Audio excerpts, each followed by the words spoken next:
বহরমপুরের ছিনতাই হওয়া স্করপিও গাড়ি চাকদাহ থেকে উদ্ধার করল নাকাশিপাড়া থানার পুলিশ। থানায় আনা হলো বুধবার 1টা নাগাদ। ঘটনাটি ঘটেছে গত 10/6/2025 তারিখে।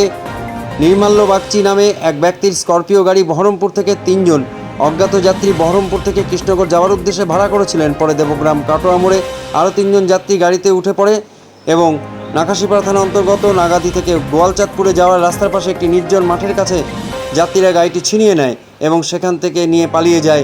11/6/2025 তারিখে নির্মাল্য বাগচি নাকাশিপাড়া থানায় অভিযোগ জানান। এরপর ঘটনা তদন্ত নামে নাকাশিপাড়া পুলিশ গোপন সূত্রে খবর পেয়ে এই ঘটনায় জড়িত থাকা 6 জনকে বিভিন্ন স্থান থেকে গ্রেপ্তার করেন নাকাশিপাড়া পুলিশ। সেই গাড়িটিকে মঙ্গলবার রাতে উদ্ধার করে নাকাশিপাড়া থানা পুলিশ চাকদহ থেকে। আজ নাকাশিপাড়া থানায় গাড়িটিকে নিয়ে আসা হয়। নাকাশিপাড়া পুলিশের এটি একটি বড় সাফল্য, আর সেই ছবি উঠে এলো আমাদের ক্যামেরায়।